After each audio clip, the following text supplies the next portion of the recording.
Bom, são 2 horas e 9 minutos. Começamos a gravação da defesa de mestrado do discente Lucas Salazar Pinto, orientado por mim, André Luiz Martins Pereira, e orientado pela excelentíssima professora Eulina Coutinho Silva do Nascimento. O título da defesa é Insubordinando no ensino de grandezas e medidas no 6º ano do ensino fundamental, fora das 4 paredes da sala de aula. Lucas, você tem entre 45 e 50 minutos e boa sorte. Obrigado. Bom, vamos começar então. O título da minha pesquisa, da dissertação, foi Insubordinando no ensino de grandezas e medidas no 6º ano do ensino fundamental, fora das 4 paredes da sala de aula. Eu sou o autor, Lucas Salazar Pinto, e o orientador foi o professor André e a co-orientadora, a professora Eulina. Para facilitar, vou deixar aqui a estrutura da apresentação. Vamos iniciar falando da introdução, depois a nossa revisão sistemática da literatura. Vamos depois passar para o nosso aporte teórico, significando insubordinação. Depois vamos para a metodologia, a análise de resultados. Vamos comentar sobre o nosso recurso educacional e fazer as considerações finais depois. As palavras-chave escolhidas para a nossa dissertação foi ensino de matemática, grandezas e medidas, insubordinação criativa, aprendizagem significativa e ensino fundamental, anos finais. Iniciando aí pela introdução, a nossa problemática. Iniciando porque os alunos não estão conseguindo relacionar os conceitos com as unidades de grandeza e medida que eles aprendem na sala de aula com a realidade, com o cotidiano deles. Então, acho que é importante a gente estar fazendo aí uma conexão, o ensino tem que ser de uma forma que eles consigam conectar a matemática de sala de aula, a matemática teórica, com o mundo onde a gente vive. E para isso é o ensino, na verdade, né? Então, para isso é importante a gente estar voltando a nossa atenção aí para o início da jornada. A gente fala muito aí na faculdade, no ensino médio, mas a gente tem que estar olhando desde o início da nossa jornada, desde quando começa a aprendizagem aí na escola. Nosso problema de pesquisa, o que motivou a nossa pesquisa, foi a utilização de atividades que fogem do padrão de educação conservadora, trazendo o conjunto matemático em conjunto, o conteúdo matemático em conjunto com a vivência dos alunos. Pode despertar interesse e auxiliar no ensino de grandes medidas para o 6º ano? Foi a nossa pergunta e que motivou a nossa pesquisa. Nosso objetivo geral da dissertação ficou sendo analisar o aprendizado dos alunos do 6º ano sobre grandezas e medidas através de atividades insubordinadas, além dos limites físicos da sala de aula. E os objetivos específicos que a gente tentou aí atingir foi contrastar a formalidade do ensino de grandezas e medidas em sala de aula com o cotidiano dos alunos do 6º ano, investigar também o impacto do interesse dos alunos do 6º ano aí durante o processo de aprendizagem, através de atividades sobre grandezas e medidas baseados na vivência e protagonismo dos alunos na construção do conhecimento. E também vamos propor uma sequência didática embasadas nessas teorias de insubordinação criativa para auxílio no ensino de grandezas e medidas para o 6º ano como um recurso educacional. As hipóteses levantadas aí com a nossa pesquisa foi o ensino de grandezas e medidas para os alunos do 6º ano através de atividades baseadas em experiências prévias do aluno e ou que fazem parte da sua observação de mundo auxiliam nesse processo de aprendizagem e que o aluno sente-se mais interessado no processo de aprendizagem quando ele é colocado aí como protagonista na construção do conhecimento, se comparando aí com a forma conservadora que ele recebe as informações, saberes só passivamente, só ouvindo. A justificativa que a gente tem para essa pesquisa. Primeiro, é porque os resultados aí indicados pelo SAEB de 2021, divulgados aí pelo INEP em 2023, mostra que 62,6% dos alunos indicam insuficiência no domínio básico aí das habilidades mais básicas a ser alcançado no final do ensino fundamental. Então, isso é importante porque a gente está vendo que o ensino tem alguma coisa que dá para melhorar nele, para a gente melhorar esse resultado, né? É importante também que exista pesquisa em toda a extensão do processo educacional, não só no 9º ano, a gente não pode focar só nele, mas é em todo o processo educacional, em diferentes componentes curriculares. A gente não pode focar só em um assunto também. Mas se a gente delimitar o nosso tema do ensino e o público-alvo, a gente consegue analisar muito melhor aí o impacto do interesse dos alunos e da aprendizagem usando essas atividades que a gente fez, colocando o aluno como protagonista do conhecimento. Para a nossa revisão aí sistemática da literatura, a gente fez análise de 14 trabalhos diferentes, sendo 11 dissertações e 3 teses. E as fontes de pesquisa que a gente teve foi a Biblioteca Digital de Tese e Dissertações e o Catálogo de Tese e Dissertações da CAPES. Esses 14 trabalhos foram classificados em 5 categorias diferentes, sendo elas em subordinação criativa na narrativa e prática docente, subordinação criativa com estudantes, grandeza e medida na formação de professores, ensino de grandeza e medidas e também aprendizagem significativa com materiais diferenciados. Com base nessas análises, a gente chegou num consenso que a prática, existe a necessidade de promovermos uma prática pedagógica mais contextualizada, mais reflexiva e aberta à experimentação, uma coisa um pouco mais prática. O objetivo geral da nossa revisão foi investigar o diálogo entre a insubordinação criativa e a aprendizagem significativa, aí no assunto, no escopo de grandezas e medidas. A gente fazendo essa análise do objetivo geral e tentando investigar esse diálogo, a gente percebe que não existe uma interseção entre esses 3 assuntos. Fica uma lacuna, que é o que o nosso trabalho tenta estar atingindo aí, buscando essa interseção vazia no momento. Então, começando o nosso aporte teórico, a gente começa falando sobre educação e sociedade. A educação é extremamente importante para a sociedade, então, por esse motivo, a gente tem alguns documentos norteadores para estar pautando esse assunto, né? A Constituição Federal, a Lei de Diretrizes e Bases de Educação Nacional, que é a LDB, e os PCN, os Parâmetros Curriculares Nacionais. Com isso, a gente tem alguns tópicos extremamente importantes de salientar, que é a educação é um direito garantido a todos, que contribui para o desenvolvimento pessoal e social. Ela envolve não é só a escola, mas também a família, o Estado, a sociedade como um todo, né? Ela deve respeitar a pluralidade e promover a participação social, e ela não se trata só de ensinar um conteúdo, né? Ela promove senso crítico e cidadania também. Trouxe uma citação extremamente aí conhecida de Paulo Freire: educação não transforma o mundo, educação muda as pessoas, pessoas transformam o mundo. Por causa da importância que a gente tem aí da educação na sociedade, foram desenvolvidas várias teorias de aprendizagem para tentar explicar esse processo de aprendizado, esse processo de educação, né? As 3 categorias mais importantes que temos é o cognitivismo, comportamentalismo e humanismo. Aí com alguns dos autores mais conhecidos, para o cognitivismo temos Piaget e Ausubel, para o comportamentalismo temos Watson e Skinner, e para o humanismo temos Rogers e Kelly. A cada um deles tem uma ênfase diferente, né? O cognitivismo, aí, a ênfase dele é na cognição, na parte cognitiva. O comportamentalismo, a ênfase dele é nos comportamentos observáveis. E o humanismo tem uma ênfase nas pessoas. Temos aqui alguns termos utilizados para cada um deles também. Quando a gente pensa nessas 3 categorias, a gente pode pensar, então elas são excluídas uma da outra. Não, na verdade, não é assim que funciona. Mesmo sendo 3 categorias diferentes, elas têm interseções entre si, tá? Elas tentam explicar a aprendizagem de uma forma, de uma abordagem diferente, mas todas elas têm interseção entre si. Elas não são excluídas. E o nosso trabalho vai focar mais na aprendizagem significativa. É uma parte cognitiva, né? E os principais autores que temos desse assunto é o David Ausubel, que é basicamente o criador dessa teoria, e o maior importância aqui no Brasil, questão de tradução e contribuições, é o Marco Antônio Moreira.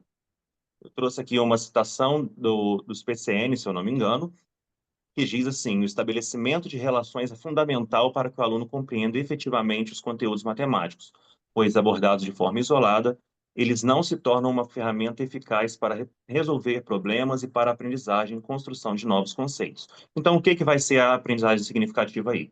Ela valoriza e depende de conhecimentos prévios do aluno, né?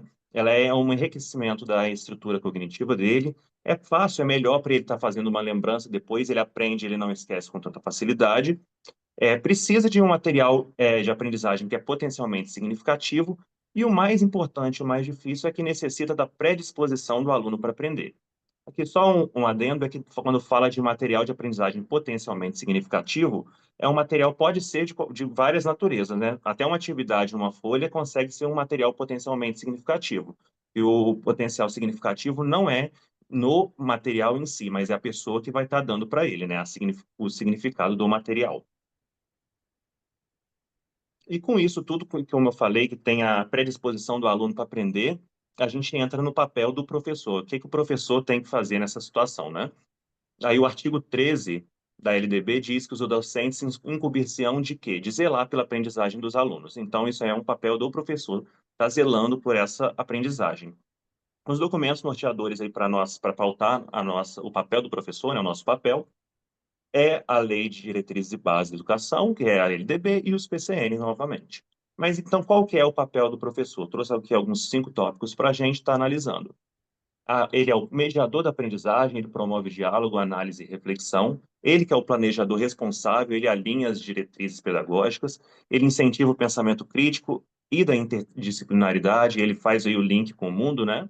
Ele ajuda na formação contínua e ele tem que ter essa importância para ele tem que estar sempre buscando a formação contínua e atualização profissional, não é, eu terminei a minha licenciatura, agora acabou, não preciso fazer mais nada, já estou qualificado, sempre um processo contínuo, né?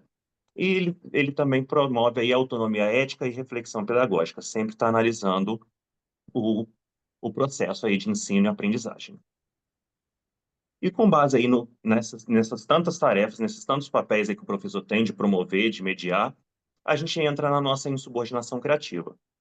Apesar da insubordinação criativa ela não ser uma teoria de aprendizagem, ela tem uma abordagem bem humanista, né? O foco dela principal aqui é na pessoa.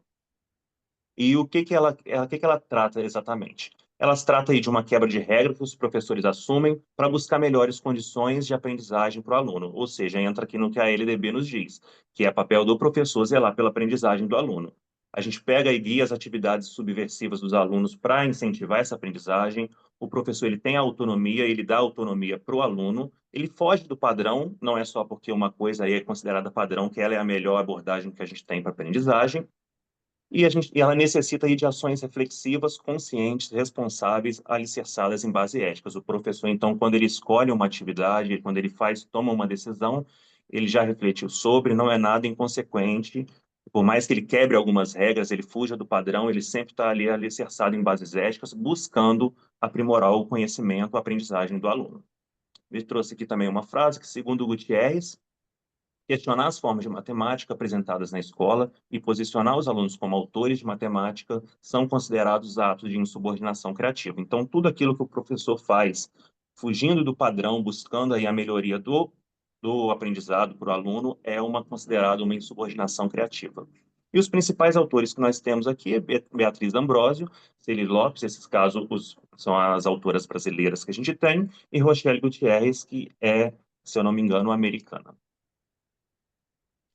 Mas por que que a gente entrou também no assunto de grandezas e medidas? A gente escolheu esse assunto para trabalhar por causa da forte relevância social que ele tem, é um caráter prático e utilitário, várias conexões aí com outras áreas de conhecimento, um conhecimento matemático esse no cotidiano é muito utilizado no dia a dia dos alunos, eles conseguem se relacionar de uma maneira mais forte, mais prática, e é uma forma de a gente trabalhar também a matemática fora da sala de aula, a gente fugir desse limite que a gente tem aí na escola. Entrando na metodologia, como é que foi feita a nossa pesquisa? A nossa pesquisa foi de abordagem qualitativa, objetivo exploratório e um procedimento tipo etnográfico. A pesquisa foi numa escola municipal de Volta Redonda, localizada essa escola numa comunidade. Então, os alunos, quem foram os nossos sujeitos daí da pesquisa? Foram os moradores das comunidades próximas, com alunos de sexto ano, na faixa etária aí de 11 e 12 anos. Toda a turma de sexto ano escolhida participou, no total aí de 33 alunos. A pesquisa foi aprovada pelo Comitê de Ética, pelo CEP, cumpriu todas as determinações e exigências que foram demandadas. E os instrumentos que a gente escolheu para estar fazendo a análise e a colheita de dados foi um questionário adaptado da escala de motivação do Gontijo, um questionário final, um teste de aprendizagem, uma roda de conversa e a observação aí durante a nossa pesquisa, toda a aplicação das atividades, junto com um diário de campo. E com que ordem que foi feita essa pesquisa, então? A gente começou com um questionário de motivação em matemática, passamos para a aplicação das atividades em si, quais são os assuntos da atividade que a gente trabalhou. Comprimento, massa, capacidade e tempo, e a gente também fez uma aula aí para a formalização desses conteúdos.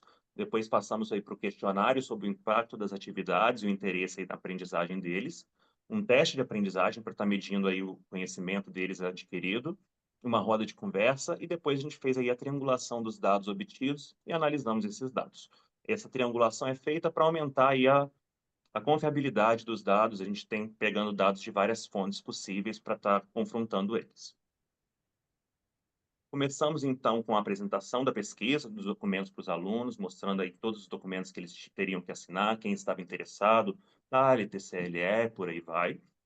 Tivemos também aí um questionário inicial com uma aula para estar medindo, para estar fazendo traçando um perfil da turma com relação ao gosto pela matemática.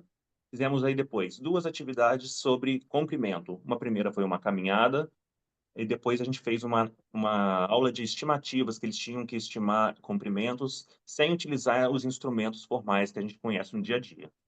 Passamos também para atividades sobre massa. Primeira aula foi cozinhando com os alunos, eles fizeram algumas receitas.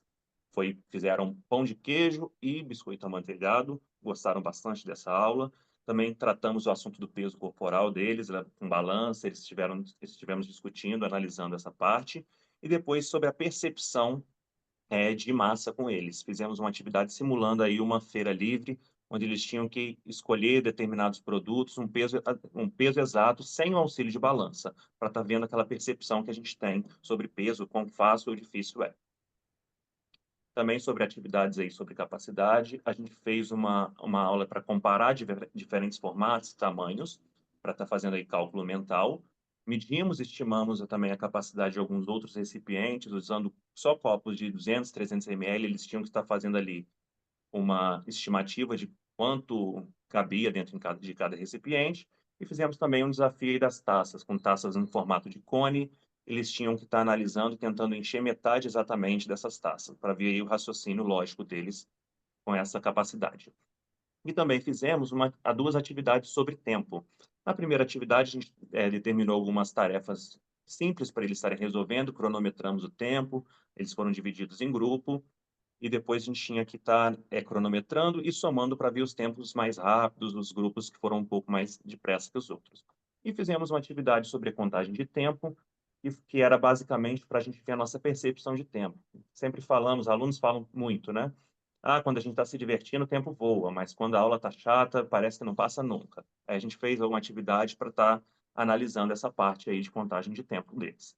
Depois de todas essas atividades, fizemos aí também 2 aulas para formalização de conteúdo e terminamos aí com 3 aulas sobre o que foi o teste de aprendizagem, o questionário final e a roda de conversa. No total, foram 22 aulas que usamos aí para fazer essa pesquisa. Aqui algumas fotos sobre as atividades que os alunos fizeram, para estar ilustrando o que foi falado. E passamos agora para a parte das análises de resultados, primeiramente o questionário inicial. O questionário inicial foi feito para estar traçando, ajudando a traçar o perfil da turma, e algumas características importantes para a gente estar analisando é que, no geral, eles apresentam muita ansiedade na hora de resolver exercícios.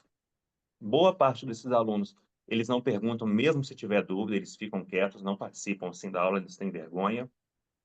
Uma outra coisa é que dificuldades ocasionais eles têm no entendimento da disciplina com a matemática em si.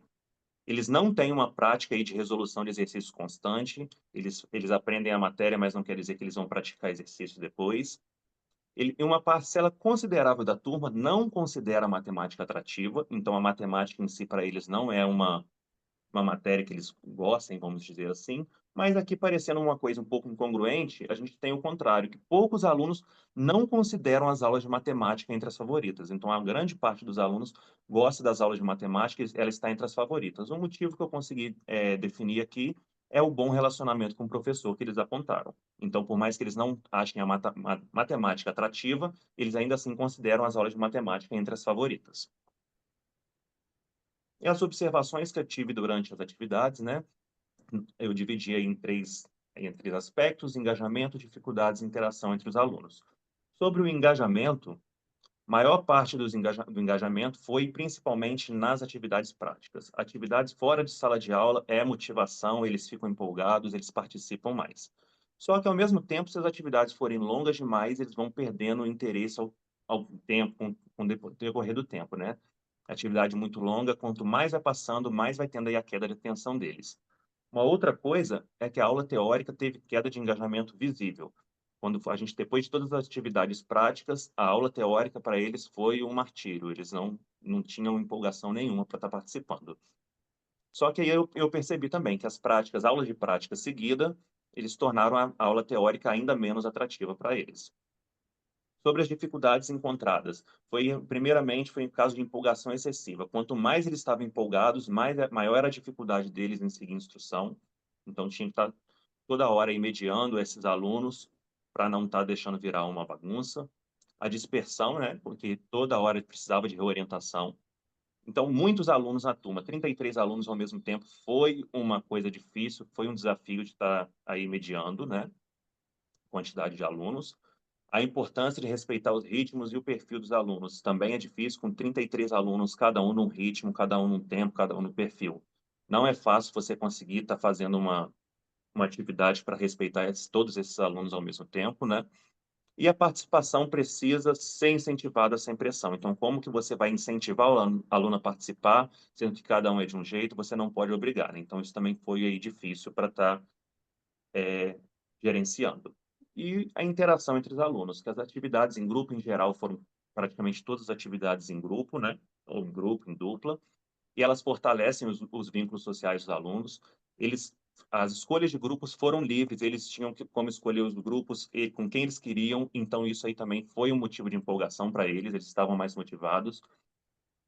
Eu não precisei ficar mediando muito as relações deles com relação à divisão de tarefas, eles conseguiam dividir as tarefas por conta própria, de forma autônoma, mas precisou ali da mediação para estar flexibilizando relação interpessoal. Como assim? Alguma das vezes precisava de grupo com pessoas que eles tinham menos afinidade, quando exigia uma quantidade fixa de grupo, de integrantes no grupo, precisou aí de uma mediação para estar ajudando nisso.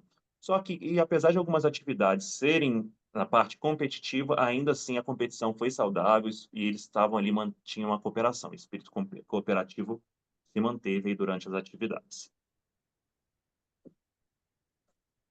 Sobre o teste de aprendizagem, para estar aí avaliando o aprendizado dos alunos, a gente estabeleceu uma meta de 75% de aproveitamento. O teste tinha 8 questões, todas elas objetivas.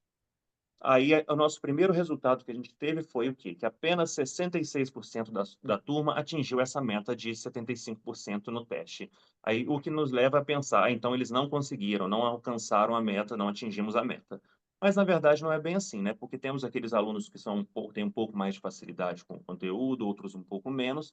E quando a gente vai ver aí a analisar a quantidade média de acerto da turma, a gente chega em um contexto de 6,03 acertos aí na prova de 8 questões, que nos dá 75,4% de nota média, então, aí na prova, né? E isso aí nos mostra que a gente conseguiu atingir a meta e mostrando, assim, também essa diferença de alunos, né?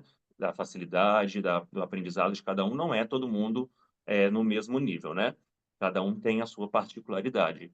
E quando a gente vai ver também o nosso rendimento para aprovação na escola, que é 50% ou mais, a gente consegue chegar em 97% da turma, mostrando aí que o aprendizado foi significativo, foi satisfatório e consegue, mesmo com essas atividades diferentes, a gente conseguiu alcançar aí um bom desempenho desses alunos. Temos aí um gráfico também para estar ilustrando bem a quantidade de acertos em questão de o rendimento deles aí na prova, no nosso teste. Sobre o questionário final, foi para medir as atividades, o que eles acharam dela, a opinião deles, né?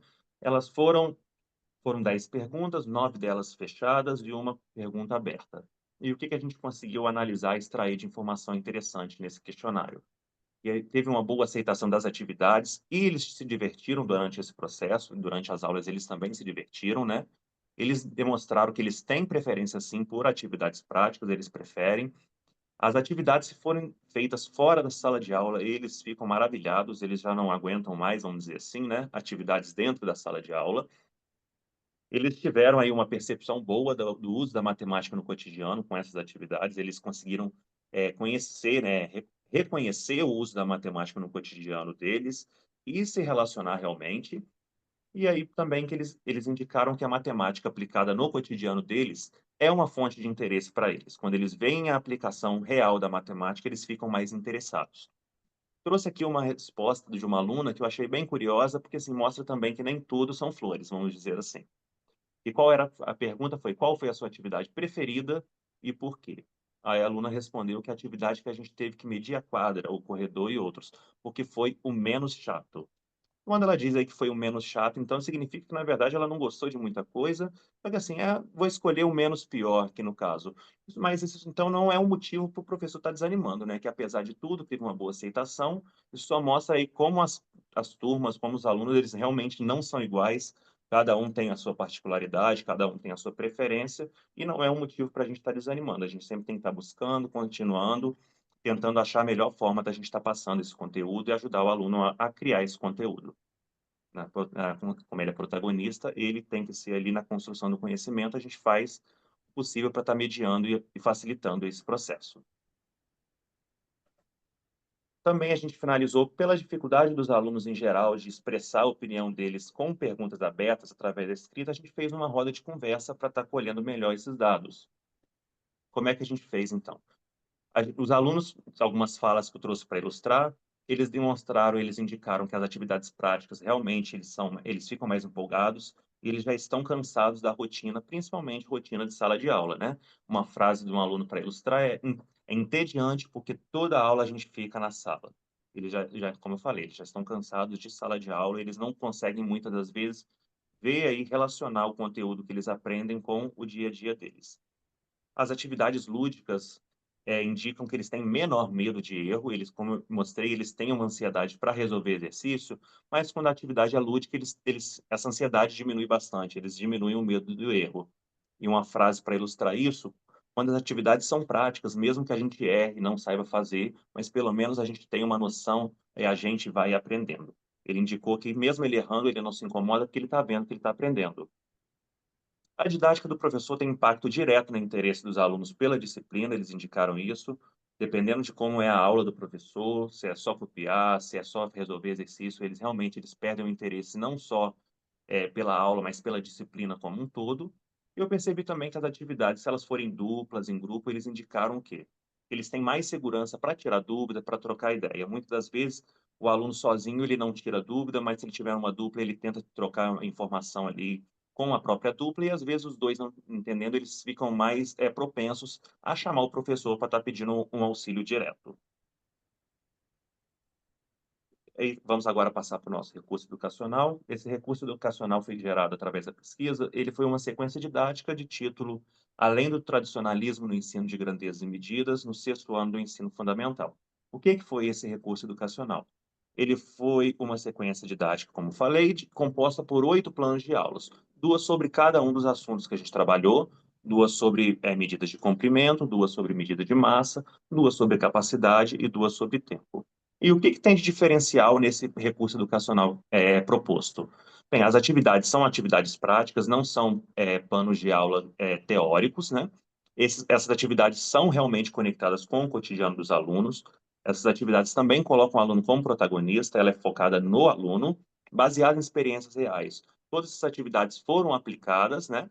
Elas foram aplicadas aqui, aprimoradas através da aplicação, o que o professor achou que ficou melhor, o que não funcionou tão bem. Então, teve aí essa baseada, se baseou, né, nessas experiências reais do professor.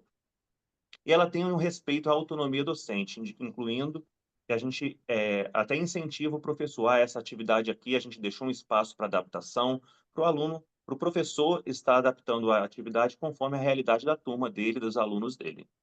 Então, respeitamos aí a autonomia do professor. Passamos agora para as nossas considerações finais. E a gente teve aí o quê? Analisando toda a nossa pesquisa, a gente teve os objetivos, a gente teve nossas metas alcançadas, né? As atividades contextualizadas, a gente comprovou a nossa hipótese. Realmente, atividades contextualizadas significativas engajam mais mesmo para os alunos e promovem uma boa compreensão. Não é só uma parte de diversão para eles, eles realmente demonstram, eles têm um aprendizado. E o estudo também ofereceu aí um material adaptável e replicável, que é o nosso recurso educacional que gerou. As dificuldades encontradas foram quais?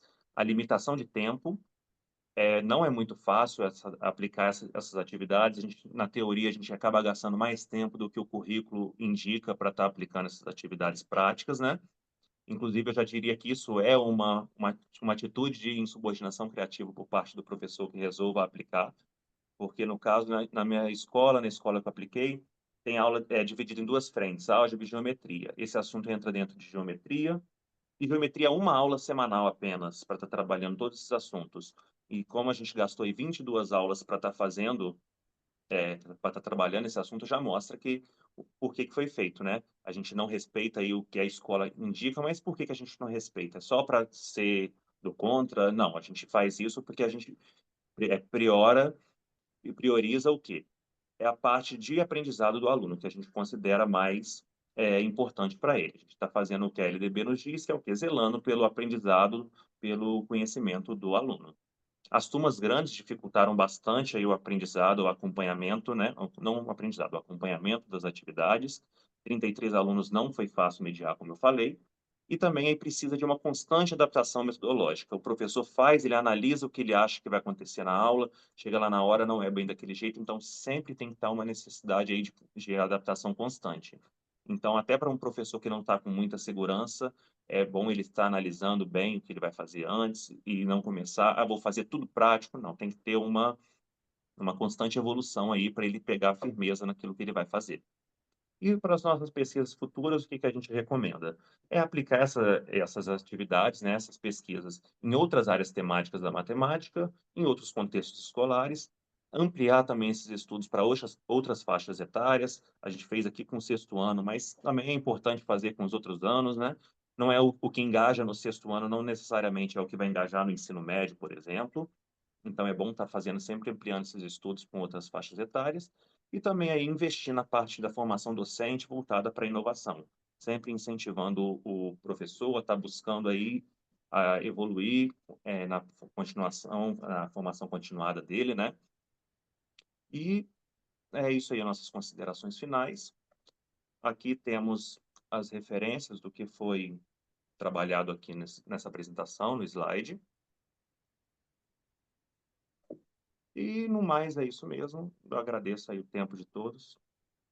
Muito obrigado pela participação. Bom, muito obrigado pela apresentação, Lucas. Foi um tanto acelerada, condizente com o seu nervosismo, que não era de hoje, diga-se de passagem, Sim, mas foi uma apresentação, os slides funcionaram bem. E, bom, mais tarde eu volto a fazer algumas considerações. Eu vou passar, então, para a fase de arguição da banca e, por questões de gentileza, né? O nosso convidado é sempre o primeiro a poder arguir o candidato, e é com muito prazer que o professor Carlos Matias é membro dessa banca. Eu conheci por meio da professora Eulina, sempre por meio da professora Eulina, e prazer revê-lo e sinta-se à vontade. A palavra é sua, professor. Muito obrigado novamente. Bom, muito obrigado, André. Agradeço. Para É mim só uma pergunta. Você vai pedir para ele mostrar alguma coisa nos slides, Matias, na sua fala? Não, posso Não? fechar o slide, então? Então, eu acho que pode pode fechar. tirar para a apresentação, que aí a gente. Pronto. Tá joia. Então, deixa eu dar boa tarde para todo mundo. Parabéns aí ao Lucas pela apresentação e pelo trabalho, ao André também pela orientação, à Eulina pela coorientação. Saúde meu colega Douglas aí, que quem eu já não vejo já há um tempinho, mas estou revendo agora com muita alegria. Prazer em revê-lo. E eu vou fazer algumas considerações, assim, o Lucas. Eu, assim, de maneira geral, eu achei o seu trabalho, ele, primeiro, muito bem escrito,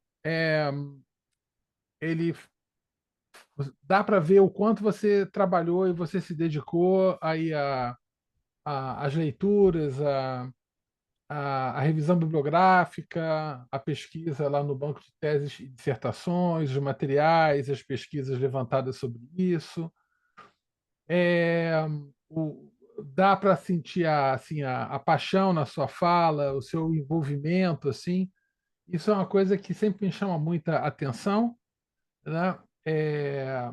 Fico feliz assim por notar assim uma inflexão pedagógica mais insinuante no seu trabalho, comparativamente a outras dissertações que eu pude participar envolvendo o Profimate. Então, é uma coisa legal, porque eu vejo que assim você conseguiu espaço para poder colocar para fora, inclusive referenciais teóricos que dentro do dimensionamento curricular do próprio Profmat estão ausentes da discussão. Mas você conseguiu cavar e resgatar isso e trazer isso para dentro do seu trabalho. Então, eu parabenizo aí você pela coragem, o André também, principalmente, e a Eulina também, porque juntos conseguiram compor esse corpo teórico assim bastante ousado, né? E eu fico feliz por isso, eu fico verdadeiramente feliz por isso, né? E assim, eu tenho algumas marcações que eu fiz assim no seu texto, algumas observações. Eu vou mandar para você na sequência, mas que são absolutamente periféricos, secundários e inúteis. Eu acho que talvez se eu não mandar nada daria no mesmo, porque são comentários, são marcações do que eu achei interessante, do que eu quero, marcações até para minha fala aqui. Quer dizer, não é uma correção. Acho que em um outro lugar eu faço uma provocação para você, mas eu realmente gostaria de dedicar a minha fala não a qualquer sugestão sobre ou correção, ou ajuste, ou, ou reconfiguração do seu trabalho. Quer dizer, então, assim, isso é uma coisa que é boa, porque assim, você não vai ter um trabalho de meu Deus, ele pediu para fazer um monte de coisa. Então, assim, não tem um monte de coisa para fazer. Mas eu tenho muita coisa para falar para você sobre o posicionamento do seu trabalho e, principalmente, sobre possibilidades de desdobramento futuro e de algumas é, inflexões, algumas guinadas que eu acho que você deveria estar atento caso você queira aprofundar os estudos. Inclusive, como você diz aí, como você disse no final da sua apresentação, em outras áreas temáticas aí da BNCC. Então, é, eu acho que o que eu vou falar aqui é, no intuito de assim de te dar uma como é que eu vou dizer certas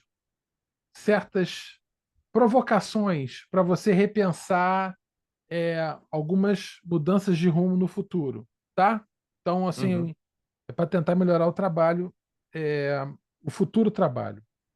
Eu acho que o seu trabalho ele está bem resolvido, ele está super coerente, super consistente com a sua proposta. Você chegou com uma proposta, você dimensionou as tuas atividades, você de alguma maneira trouxe uma dimensão, eu não vou dizer avaliativa, mas uma dimensão analítica do seu trabalho, e ao final você consegue, ok, você fez o seu mapa e você acho que você cumpriu do início ao fim uma trajetória super consistente com o que você propôs. Então, na verdade, na minha fala, eu vou começar a romper com algumas das suas premissas.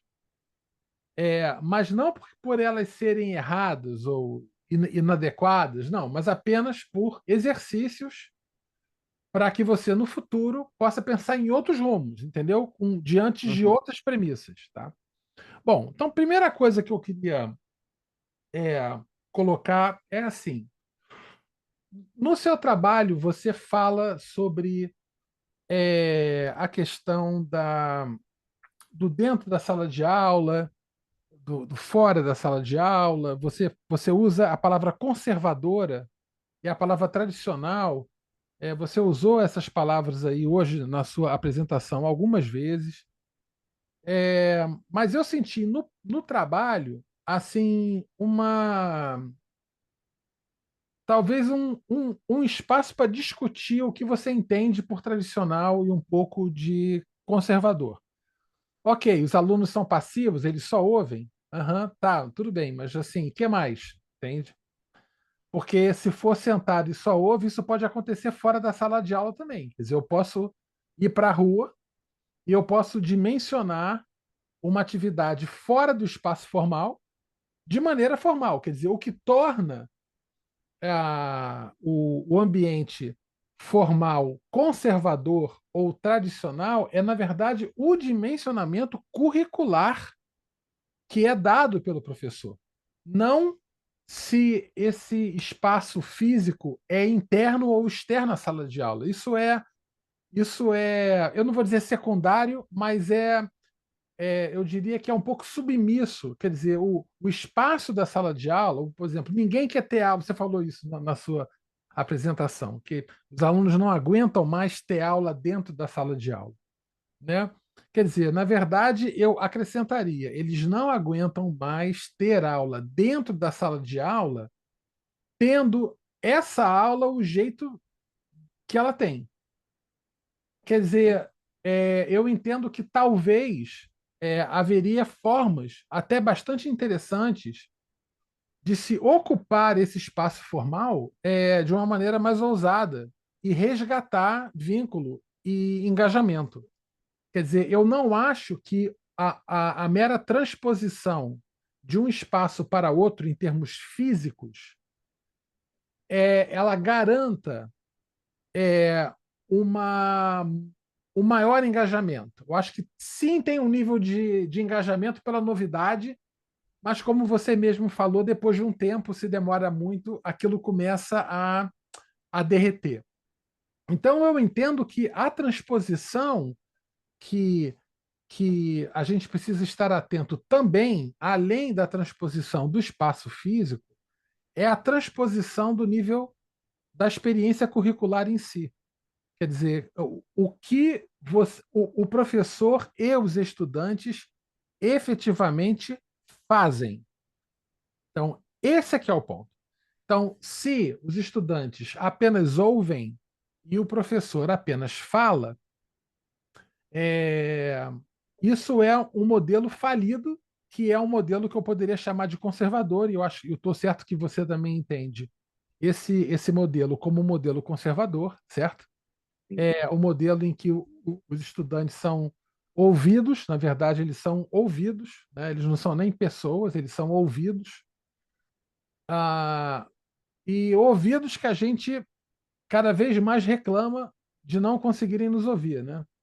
Ouvidos com cera, estão cheios de cera. A gente reclama da cera dos ouvidos, porque e a gente tem que tomar um cuidado, e aí é uma coisa que eu queria colocar para você, que isso está um pouco flagrante no seu trabalho, mas também foi hoje você, quando estava fazendo a sua apresentação, você falou da importância de melhorar o ensino para melhorar o resultado dos estudantes nos testes, etc.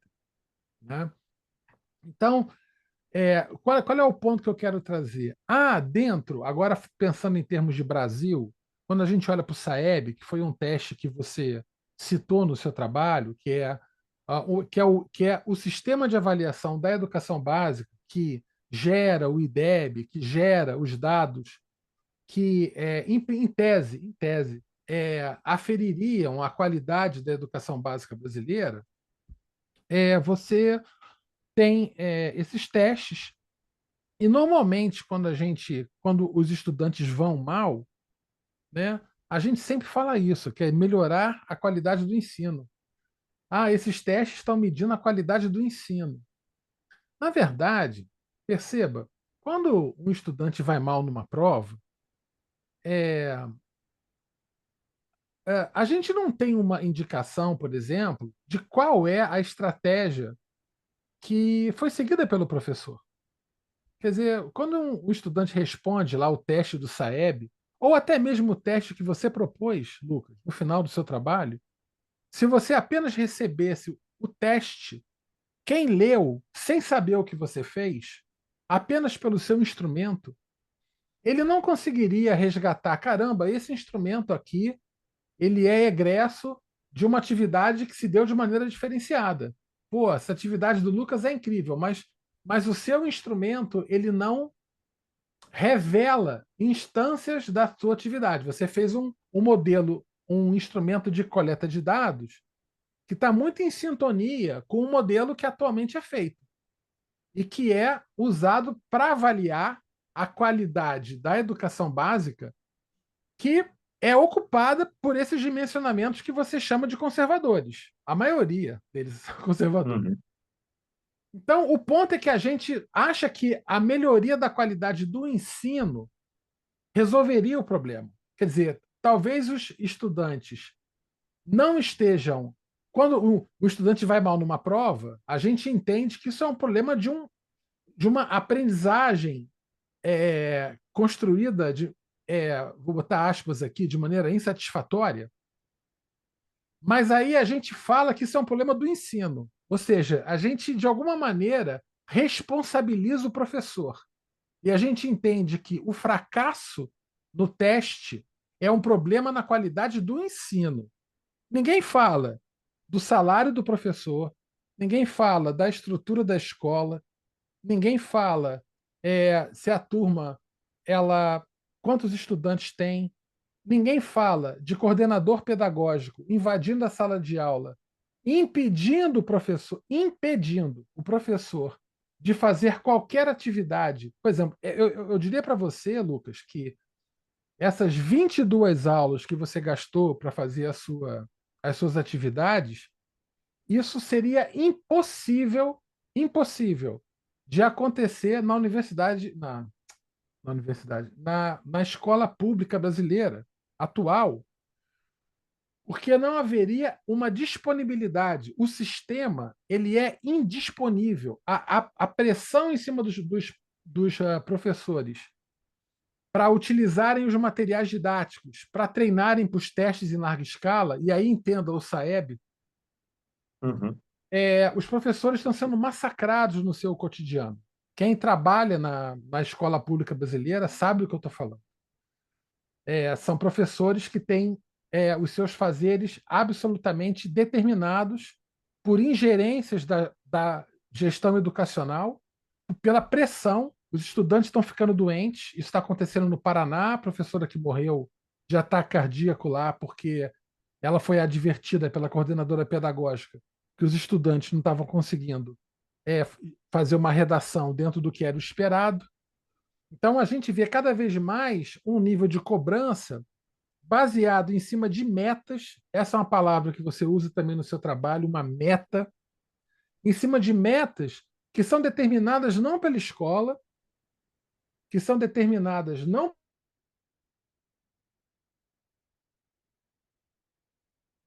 pelos professores. Então, os gestores educacionais, as secretarias municipais e estaduais de educação, elas chegam e falam assim: não, eu tenho que ter no mínimo tanto no SAEB. A minha meta agora, para o ano que vem, é que no SAEB, o meu IDEB, que estava 5,3, vá para 5,4. Essa é a minha meta. Então, eles vão fazer um esforço enorme, treinar estudante, botar a galera para fazer exercício, ficar repetindo aqueles troços tudo lá 1 milhão de vezes para decorar aquele negócio, para que esperançosamente no SAEB eles consigam ter um bom desempenho. E aí a gente fala, viu? A educação está melhorando. Só que, na verdade, essa melhora alegada a partir desse tipo de movimento é o massacre dos professores, a destruição do vínculo dos estudantes com o próprio currículo, porque ninguém aguenta. Nenhum estudante aguenta ir para a escola, ficar resolvendo questão de múltipla escolha. Quase que a cada 2 aulas, depois vem exercício de múltipla escolha para poder treinar. É uma loucura o que está acontecendo, entende? Então, assim, eu entendi que eu senti uma falta de colocações nesse nível. Não é para você incluir agora, eu reforço. Não é para você incluir isso agora. Mas é para você pensar o seguinte: a insubordinação criativa, né, ela é, digamos assim, um atributo. Você chamou de teoria. Né? Eu particularmente nem vejo como uma teoria, mas eu vejo como um atributo, né, do fazer pedagógico, né, que é iniciado pelo professor junto com os estudantes, no sentido de conseguir romper com esse nível de ingerência curricular, opressor, colonizador, massacrante, que atualmente é colocado nas escolas. Então, a insubordinação criativa, e aí o pessoal fala uma subversão responsável, porque assim, eu poderia ser um subversivo e sair quebrando a porra toda lá, então eu podia quebrar tudo, podia pegar um pedaço de pau e sair quebrando o computador. Abaixo não sei o quê, o gestor de não sei o quê é um cretino, eu vou quebrar isso tudo. Entende? Eu vou quebrar. Eu podia ser um subvertido assim, mas não. Eu vou ser um subversivo responsável. Responsável com o quê? Com a construção das aprendizagens dos meus estudantes, com o que eles buscam é, é, é, com a escola, com o sonho deles, com a participação deles, né, na vida social. Então, a minha subversão, ela é, de alguma maneira, ela precisa estar inscrita nessa. Você usou a palavra zelo, né? No zelo com esses estudantes que a gente está trabalhando. Quer dizer, então, é uma insubordinação que busca lutar contra esse nível de ingerência que é de fora para dentro, que assola o Brasil há anos.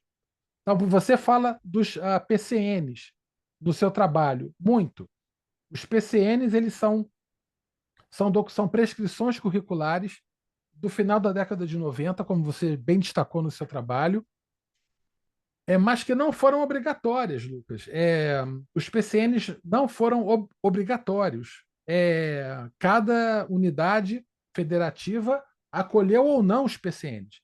Mas os PCNs, eles foram, digamos assim, eles tiveram uma grande participação, uma grande importância nas diretrizes curriculares que se deram. E o seu trabalho fala sobre isso. Você fala da questão do resolver problema, da questão do que você chama de cotidiano, né? dos problemas do cotidiano. Então, na época, na ocasião, no final da década de 90, a metodologia de resolução de problemas estava no seu auge. Então, ele foi um documento curricular, né, que, historicamente, trouxe essa carga da resolução de problemas, porque era um momento do final da década de 90 que aquilo estava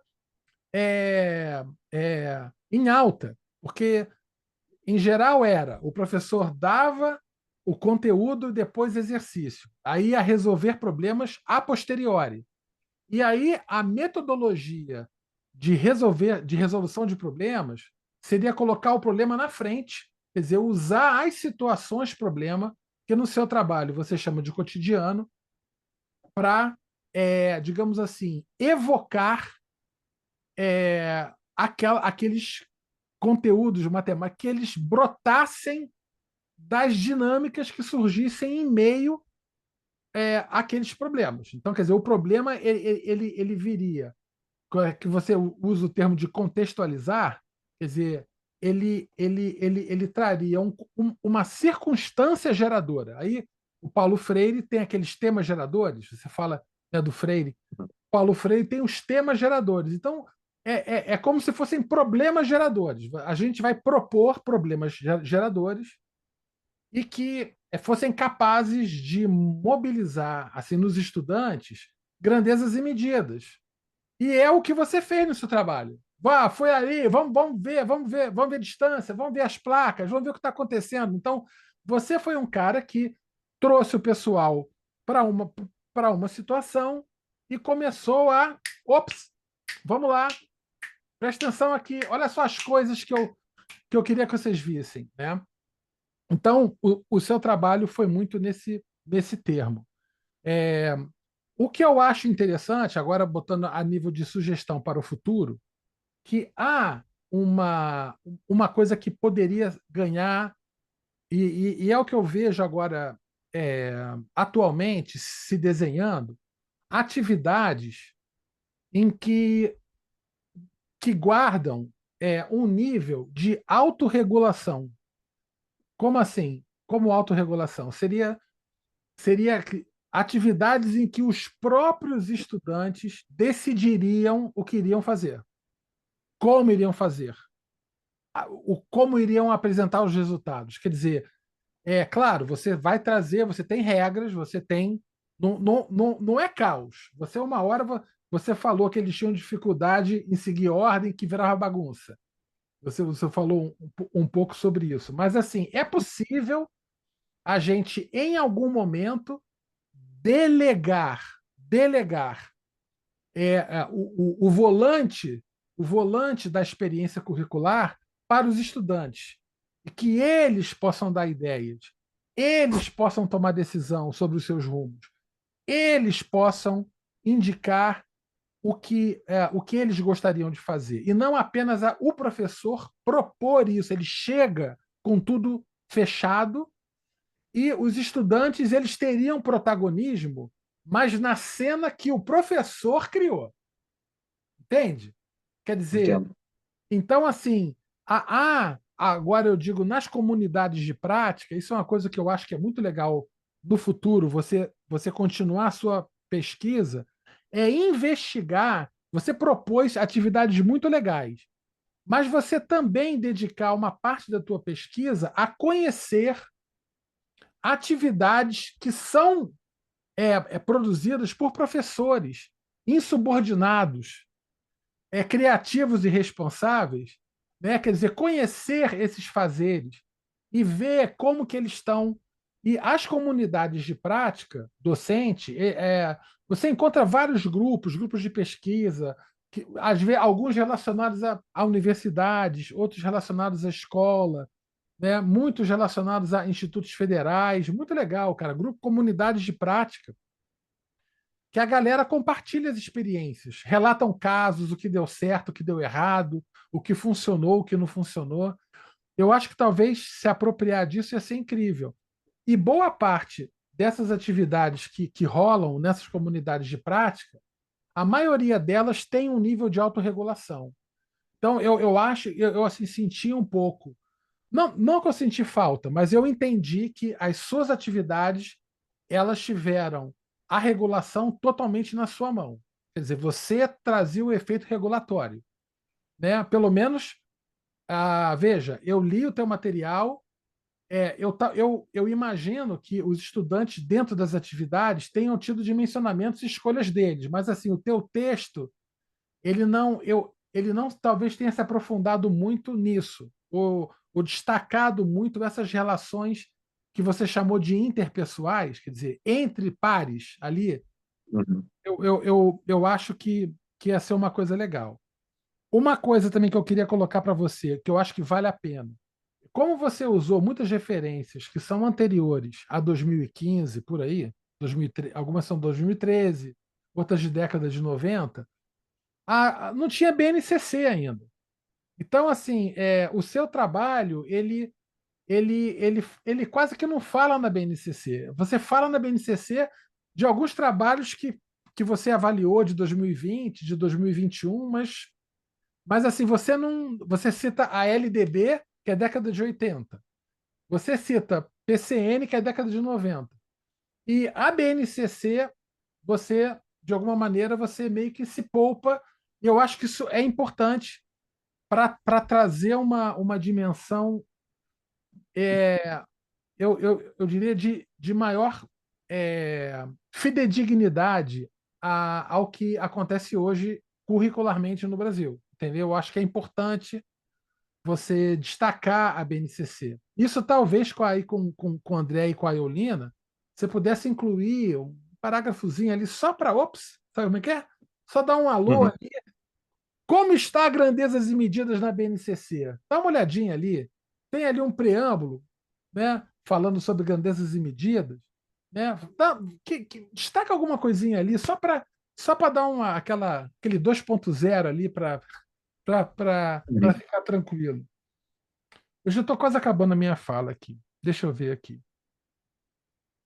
Sim. Uma coisa você fala também sobre o papel do professor. Né? Uma coisa que talvez caberia também é assim: há alguns documentos que atualmente estão em discussão e estão patinando. Eles estão patinando. Então agora já está chegando outras reformas curriculares aí dos cursos de licenciatura. de formação dos professores. Já está chegando coisa nova de novo. Teve uma em 2015, teve uma em 2019 e está tendo outra agora. E aí a BNC Formação ficou patinando, patinando, patinando. E aí eu acho que valeria a pena, não agora, não para o seu trabalho, mas assim, nas pesquisas futuras, quando você pensar em papel do professor, você considerar esses documentos atuais e mais recentes, porque assim, cara, por que eu estou te falando isso? É porque essa engrenagem do sistema empresarial, das fundações empresariais, elas dominaram a educação pública brasileira, entendeu? Completamente. Então está tudo fechado agora. O sistema de avaliação, que é o SAEB, as empresas que aplicam os testes paralelos ao SAEB, e aí as fundações que vendem programas de formação continuada para professores, a estados e municípios, para usar o material didático que elas criam para treinar para os testes. Então, cara, é um pacote que é sedutor. Chega uma fundação para um estado ou para um município e fala assim: olha, com esse meu material aqui, os seus professores vão melhorar. Melhorar vão aprender a treinar os estudantes nas habilidades que vão cair no SAEB, lá nos itens do SAEB. É uma coisa que é uma loucura, cara. É uma gerência muito grande. E aí você trazer isso, e aí você ser um subversivo, perdão, também na sua análise, entende? Quer dizer, você está falando de insubordinação criativa, de subversão responsável, mas eu achei as suas considerações finais muito bem comportadas. As caras podiam ser um pouco mais subversivas também. Mas veja, você ficou num ponto mais seguro, o que eu acho uma boa estratégia. Tá tudo bem. Mas eu digo assim, no futuro, agora falando da formação do Lucas, como um pesquisador com autonomia, crítico, etc., uma hora você vai ter que encarar essas coisas, entendeu? Porque é muito brutal o que está acontecendo, Lucas. E você não. E eu diria que a maioria das pesquisas hoje envolvendo a parte de atividades e assim, nos espaços formais, todos estão sendo muito críticas a esse rolo compressor dos testes em escala, né? E, por fim, é, é, assim, uma sugestão que eu acho que você poderia considerar você fez 8 itens, né, de grandezas e medidas, 8 questões, né, de múltipla escolha. E você citou o SAEB, né? O SAEB, ele é digamos assim, um grande sistema que avalia, que faz testes e questionários em várias séries de referência, no segundo ano do fundamental, no quinto ano do fundamental, no nono ano do fundamental e no terceiro ano do médio. Então, o SAEB tem leituras aí.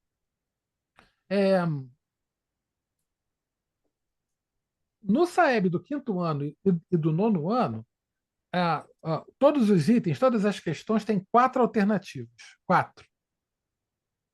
E no terceiro ano do médio tem 5. Então, por que eu estou falando? Porque o seu instrumento, os seus itens têm 3 alternativas.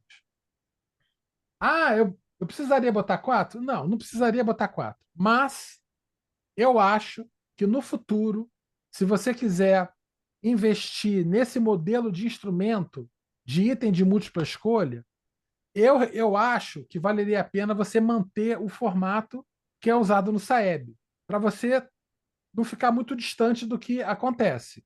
Então, eu sugeriria você colocar 4 alternativas. Sugeriria também você pensar em fazer uma análise psicométrica dos dados.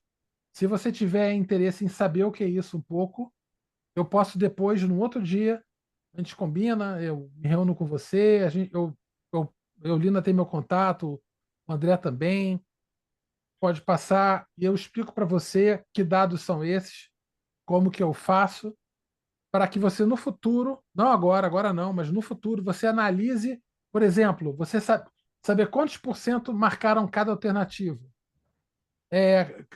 Quem são as pessoas que marcaram? Será que as pessoas foram bem no teste? Quem errou essa questão pode ter ido bem no teste? Será que a sua questão poderia estar mal construída?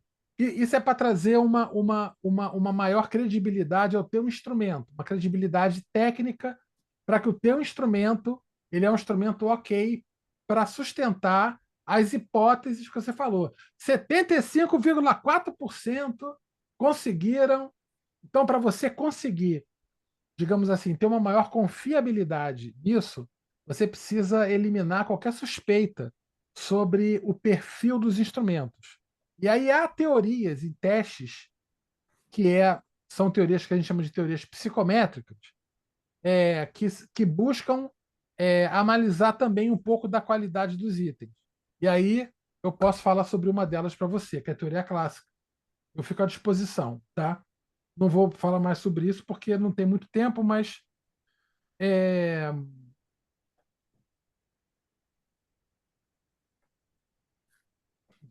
Uhum.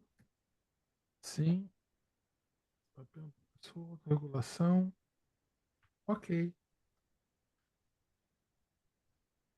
É isso. Bom, querido Lucas, então assim, eu queria que você pegasse essa minha fala como uma pitada de sal, assim, é algo que é para você pensar em pontos para o futuro. Como eu disse para você, você fez escolhas, você apresentou muito bem, você começa a sua apresentação falando das suas premissas, você deixa claro as premissas do seu trabalho desde o início, então seu trabalho está super ok. O que eu estou falando agora é o Lucas, pesquisador, mestre, já agora escrevendo os seus artigos. Se você prosseguir nessa área, mais ou menos nessa trilha que você está cavando aí, eu acho que você vai muito rapidamente esbarrar com algumas dessas questões que eu trouxe aqui. E eu, de alguma maneira, quis antecipar isso para você pensar um pouco, ver a dureza que há, porque essa coisa dos testes, da qualidade, a questão da responsabilização dos professores é uma coisa que é muito brutal, muito espinhosa atualmente na escola. Então, é uma coisa complicada. Então, tem que tomar certos cuidados assim sobre como você está, os termos que você usa. Mas, cara, eu te parabenizo assim muito, verdadeiramente achei muito legal o seu trabalho assim. É, acho que você então a única sugestão que eu tenho para você avaliar para agora seria botar uma pitadinha de BNCC só para dar um frescor de atualidade no seu trabalho e talvez nas suas considerações finais, talvez levantar ou algum apontamento do que você chama de conservador tradicional, trazer uma dimensão crítica, né, de como que esse seu trabalho, na verdade, qual é a subversão. A subversão não é sair para a sala, não é sair da sala de aula apenas. A subversão é você propor novas relações entre pares em outros espaços. Eu acho que essa é a subversão, né? Essa é a resistência. E eu acho que pontuar isso daí de maneira mais explícita nas considerações finais, eu acho que ia ser muito legal. Mas, cara, é isso. Parabéns a você, parabéns, André, parabéns, Eulina.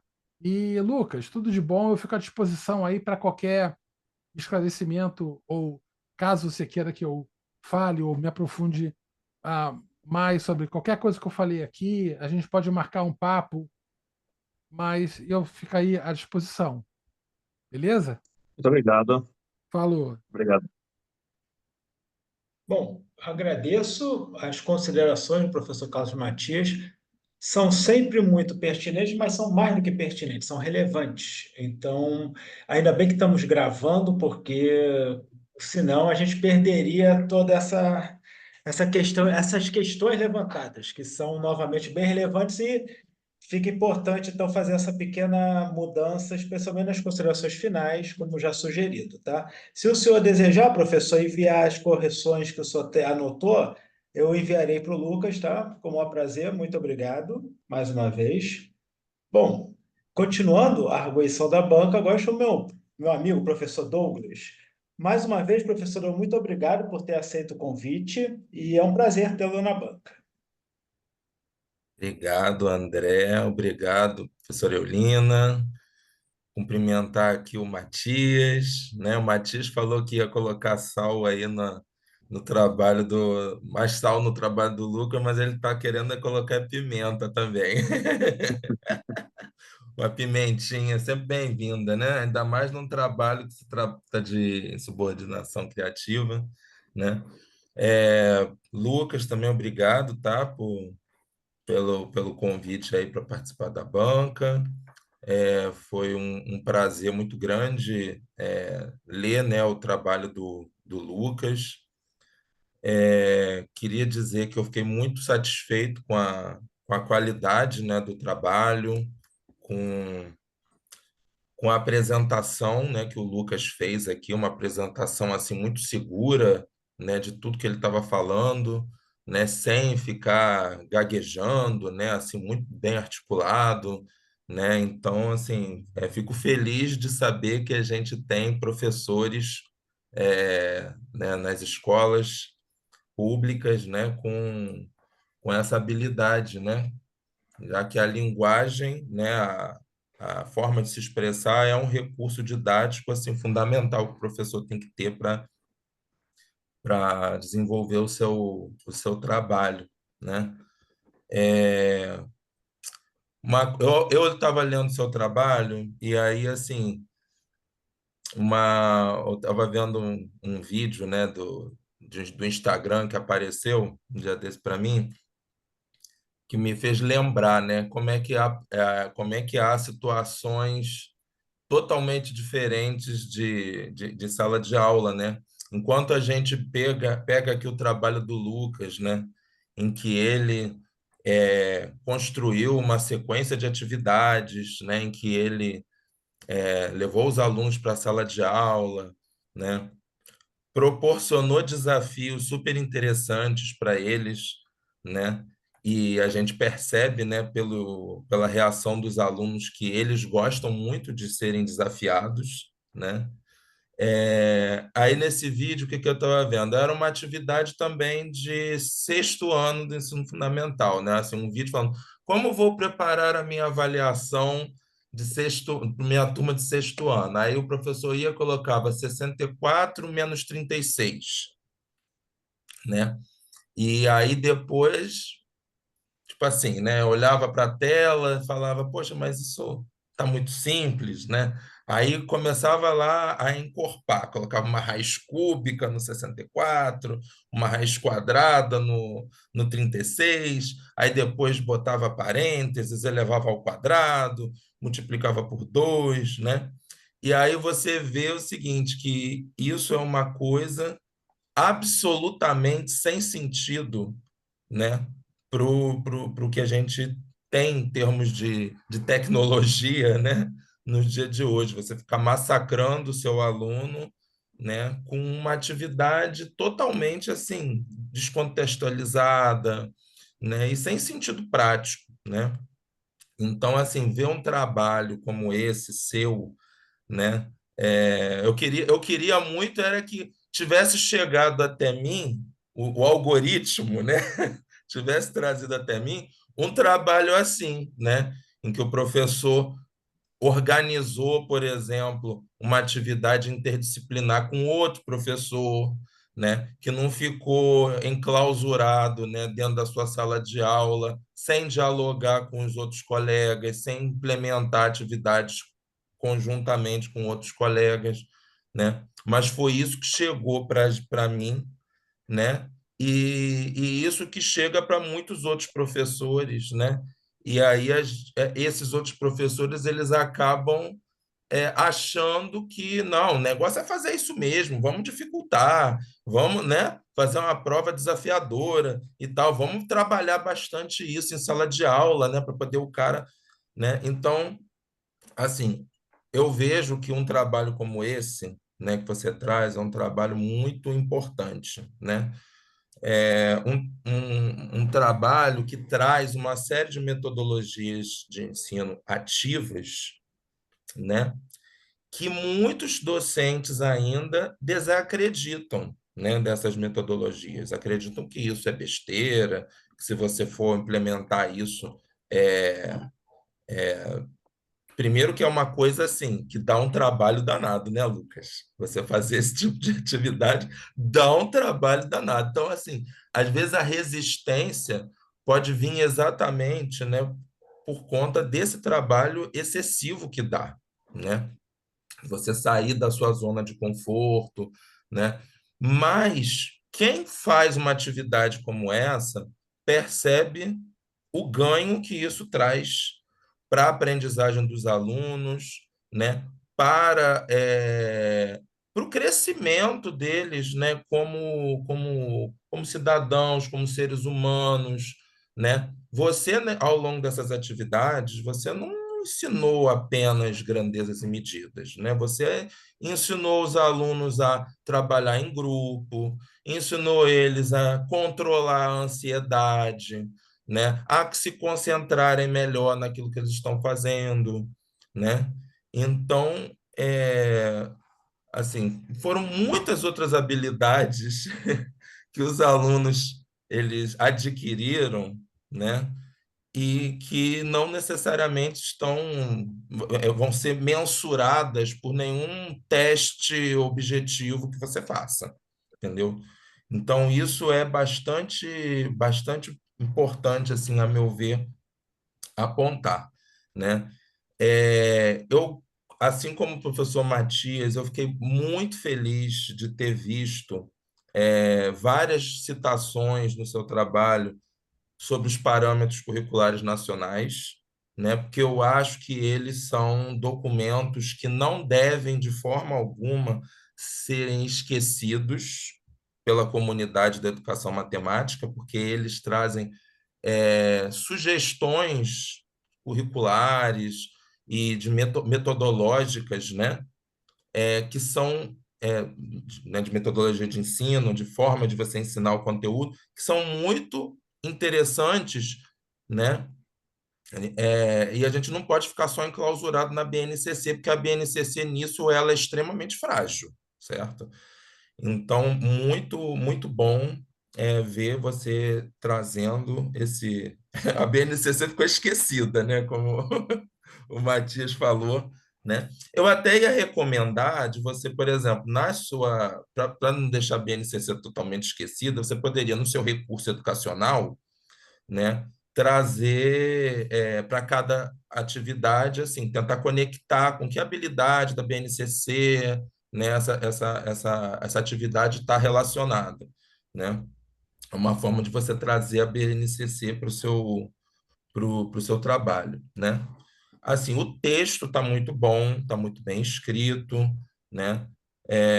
Eu queria fazer uma pergunta, né, sobre uma coisa que eu fiquei com dúvida no seu trabalho, que para mim não ficou claro, né? Que você, quando você traçou aquela meta dos 75%, né? Da onde veio esse 75%? Porque você fala que na escola a média é 5, né, para passar, mas aí você colocou, não, mas nós queremos também a qualidade acadêmica, né? Mas por que 75%? Porque, por exemplo, se você for olhar em algumas universidades, a média para passar é 7, né? Então, de onde veio esse 75%? Você viu isso em outros trabalhos, seguindo essa meta? Da onde veio? Então, eu vi em alguns trabalhos, eles recomendam, muita gente recomenda a média entre 70 e 80. Eu fiquei no meio do caminho, ele fiz realmente uma média. 50 é a média para estar passando. E como a gente deseja, num sonho 100%, eu quando eu fiz a média aí dos 50 com 100, parei no 75%. Que eu acho um caminho interessante, um resultado interessante para se alcançar. É um pouco acima do 7, que é realmente a média em várias universidades, mas ainda assim vamos dizer assim, uma coisa realista, não Aham, utópica. aham. Mas assim, se você encontrou trabalhos que fizeram esse tipo de parâmetro, né, de 70, 80%, eu acho que seria legal só para poder reforçar, né, esse centro aí que você você escolheu. Mas aí depois você avalia aí com seus orientadores, né? Você não falou aqui, mas o seu trabalho ele tem pitadas muito boas de gamificação, né? Porque a gente observa que algumas das atividades elas têm essa questão do desafio, a questão das fases, né? Dos bônus, né? Da premiação, que é quando você premiou os alunos com chocolate, com bombons, né? Então, assim, não que você precise trazer isso para o seu trabalho, mas eu acho que é interessante pontuar, porque o seu trabalho fala de metodologias ativas, né? Então, assim, eu percebi aqui que tem pitadas de gamificação, né? Que é um assunto que eu gosto muito, né? É, deixa eu ver o que mais que eu quero falar aqui. Eu queria fazer uma sugestão do ponto de vista estrutural, mas uma coisa simples, certo? Que aí vocês podem depois avaliar, né? Porque o que acontece? O capítulo 2 você já faz já aquela revisão sistemática, né, da literatura, e ali você já começa a utilizar termos, por exemplo, como insubordinação criativa, né, aprendizagem significativa, e isso só é conceitualizado para o autor, para o leitor, no capítulo seguinte, né? Então, assim, um professor, por exemplo, vai pegar a sua dissertação para ler que não conheça, né, esses pontos, né, vai ficar meio perdido, né? Então, talvez uma possibilidade seria inverter o capítulo 2 com o capítulo 3, né? Eu acho que isso não teria nenhum Perfeito, prejuízo para o seu perfeito. trabalho. Eu acho que seria, na verdade, muito bom para o leitor, né? Ok. Mas aí vocês depois avaliem o que vocês acham, tá? Na sua, na sua introdução, você colocou assim uma coisa que eu gosto muito em tudo que eu faço, né? Em utilizar a sandália da humildade. Eu tento usar a sandália da humildade em tudo, mas eu sempre chamo atenção para isso, né? Porque o que acontece? Você tem um parágrafo que você fala assim: já a relevância desse estudo se apoia em três pilares principais: o cenário atual da aprendizagem matemática, os princípios da educação básica e a originalidade da proposta, né? Aí, assim, eu acho que essa coisa de originalidade da proposta, assim, eu já vi outros trabalhos, talvez você não tenha encontrado, né, na sua revisão que você fez da literatura, mas eu já vi outros trabalhos que traziam, né, atividades em que o aluno ia fazer receitas, né, que iam fazer caminhadas, que iam fazer cálculo de volume com objetos, né, assim, de recipientes, né? Então, assim, Melhor mudar, então, no caso, para talvez uma relevância da proposta. eu acho que relevância, né? Porque a originalidade, assim, eu acho que o trabalho está maravilhoso, sabe? Assim, os resultados são Uhum. muito bons, as atividades são ótimas, né? Então, acho que você não precisa desse termo, você não precisa ser original, até porque uma dissertação de mestrado a gente não está demandando originalidade, né? Eu acho que assim a imersão que seu trabalho deu também no ambiente da escola, né? Eu acho que foi muito legal, muito bacana isso, né? Você colocou imagens lá do, da escola, né? Uma coisa que eu queria saber é o seguinte: aquela receita que você fez, né? Aquelas receitas que você não, né? Foi os alunos que fizeram. Uhum. A escola cedeu o material ou foi recursos próprios? Não, tudo recursos próprios. Recursos próprios, né? Né? Não sei o que os orientadores, a banca considera, né? Seria interessante colocar, né, essa informação, né? Porque a gente, como professor, cara, a gente faz muito, né? Muito mesmo, né? Como o Matias ressaltou na fala dele, às vezes a gente não tem nada de recurso para poder utilizar em sala de aula e a gente é extremamente cobrado por isso, né? Às vezes a gente não tem nem folha para poder imprimir, a gente chega lá na... Minha esposa, na escola que ela trabalhava o ano passado, ela não conseguia imprimir nada, ela imprimia tudo de casa, né?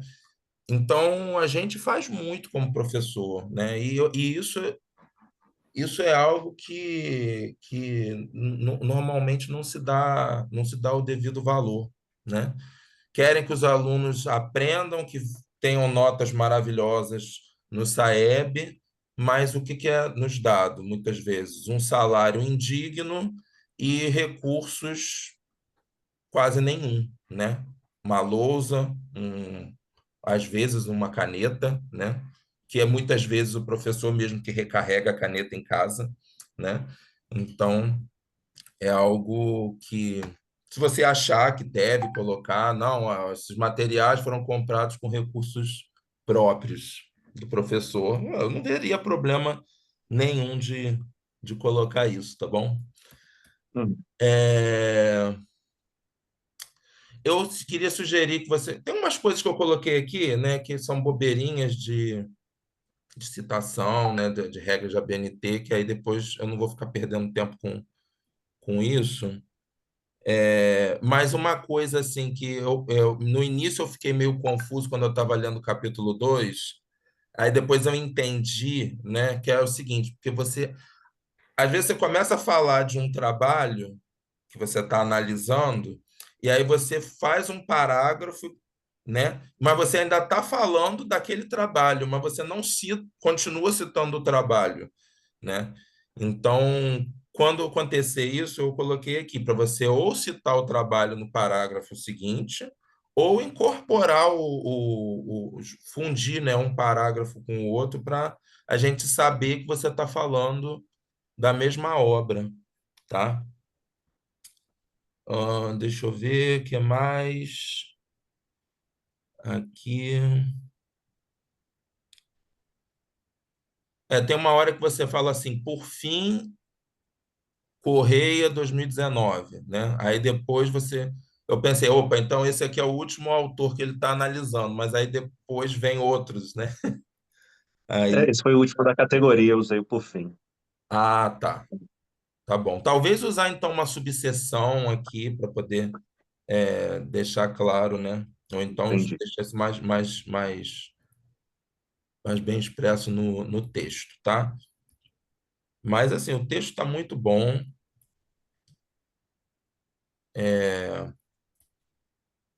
Algumas vezes eu coloquei assim uma tarjinha amarela, né, no texto, é porque tem dois espaços, tá? Não é porque tem nada errado, não. É só para você corrigir isso, né, para não ficar com espação. Deixa eu ver se tem mais alguma coisa.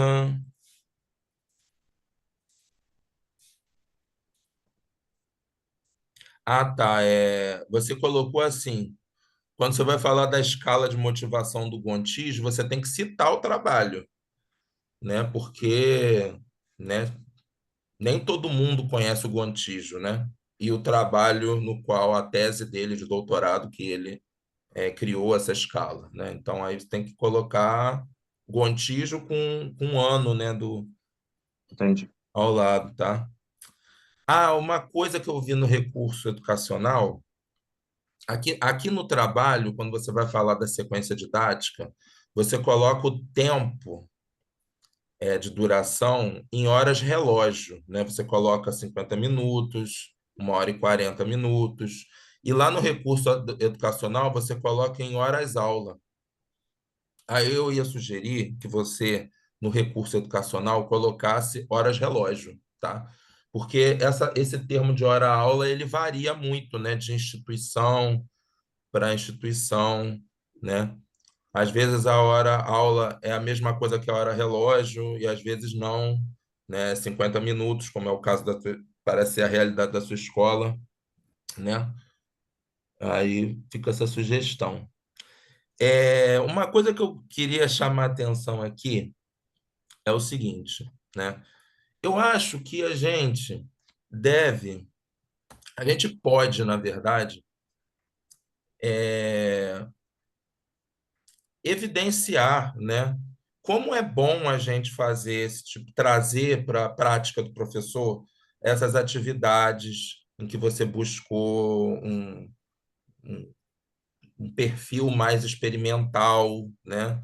Um perfil mais prático para a aula de matemática. Eu acho que isso tem resultados assim na aprendizagem que vão além, como eu já falei, da aprendizagem da matemática, né? O aluno acaba aprendendo, né, desenvolvendo outras habilidades.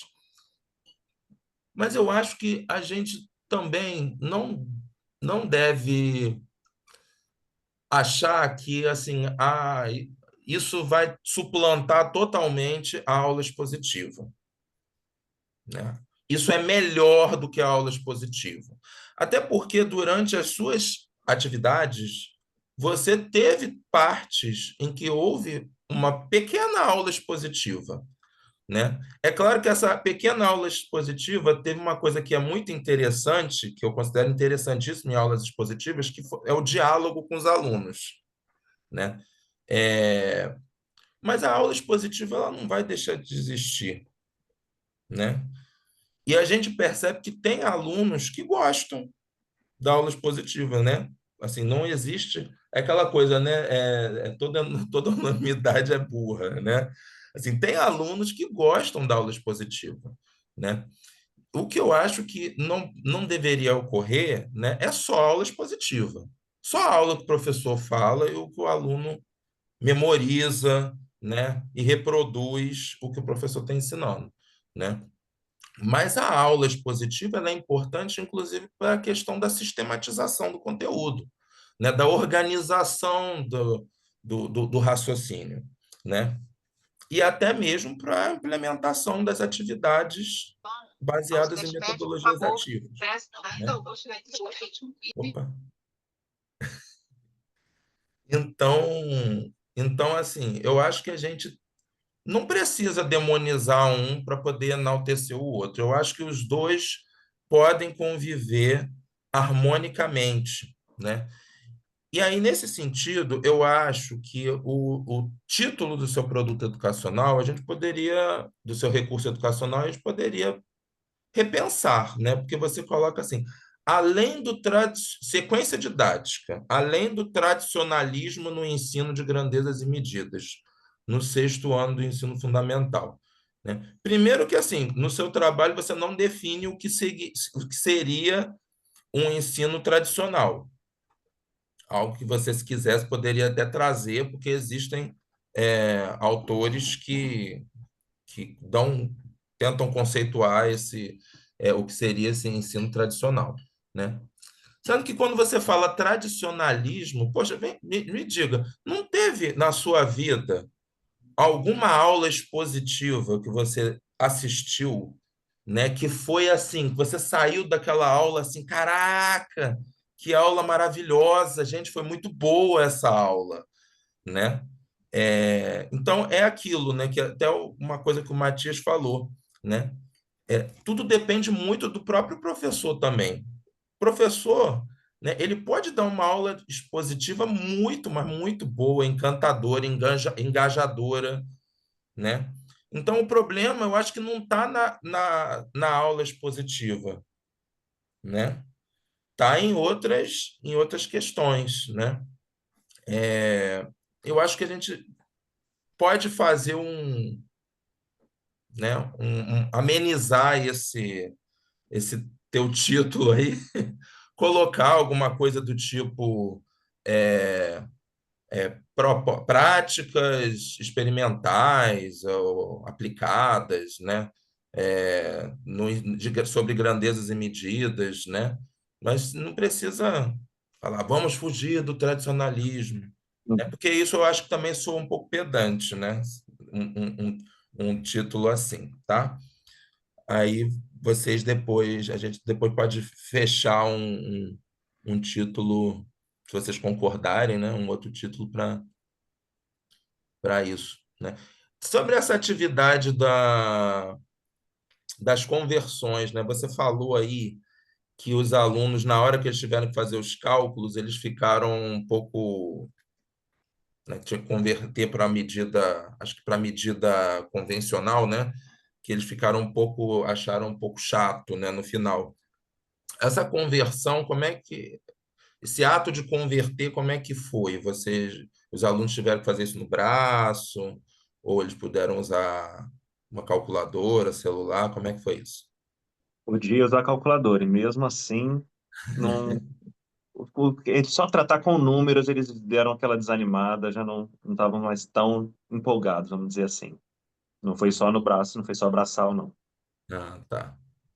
Coloca isso lá, então, no seu trabalho que você utilizou, porque eu acho interessante descrever bem quais foram os recursos que foram utilizados, tá? É, bom, assim, eu acho que eu não tenho mais nada a dizer, né? A não ser parabéns, né, para você, parabéns para sua orientadora, para o seu orientador, né, os seus orientadores, né, que o trabalho está muito bom mesmo, né? Depois eu vou mandar para você as minhas anotações aqui. E uma coisa para poder finalizar, lá na sua receita, pão de queijo tem que ser com polvilho azedo, hein? Tava só polvilho. Então, eu vi isso, mas eu vi gente fazendo com a receita com Os polvilho dois, doce e né? falando que ficou bom também. Eu falei, então vou deixar só polvilho aqui para quem quiser testar. Olha, com Mas polvilho talvez azedo, deixar o azedo seja bem. Eu ó, já vi receita com os dois. os dois, O Douglas está falando porque ele é um gourmet em pão de queijo, viu? Ele faz um pão de queijo delicioso. Ele sempre mostra fotos pra gente e a gente fica lá, ó, só salivando. Tem que obrigado, convidar a tá? gente mais para ir na sua casa para comer pão de queijo. Pode deixar. Vamos combinar. Obrigada, amigo. Bom, muito obrigado por todas as considerações, professor Douglas. Aguardo, então, suas considerações enviadas por e-mail pelo grupo de WhatsApp para encaminhar para o Lucas. Só duas coisinhas. Talvez não tenha ficado bem dito na dissertação, a gente não queria assassinar a aula teórica, não, tá? A gente não era o objetivo, não, de cometer um assassinato, não. Era um pouquinho uma mudança de foco, mas não excluindo, como não foi excluído, né? Como o próprio professor já mencionou. E essa questão de 75%, eu jurava que não era nada disso que o Lucas falou. Eu, na hora que vi 8 questões, ele botou 75, cada questão 12,5, então ele excluía duas 75, ficava mais fácil a conta do que dos 70.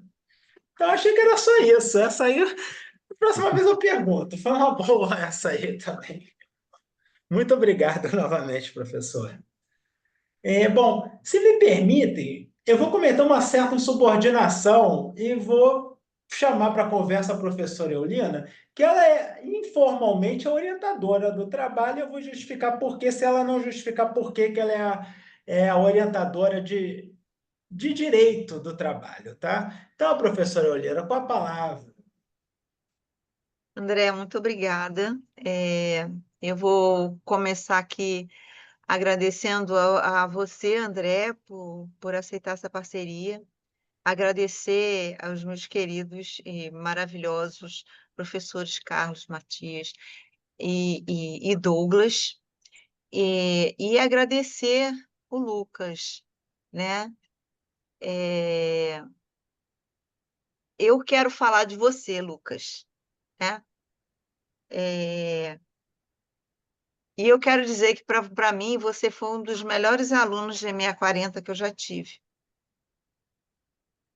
Porque, sabe, daquelas pessoas que tudo aquilo que você fala na aula, que você explica, EMEA 40 ou Matias, é a disciplina de metodologia, que eu, no Prof. Mate, quem ministra sou eu. E talvez pelo fato. Não, talvez pelo. Eu interrompi uma coisa, porque eu comecei outra, mas depois eu volto.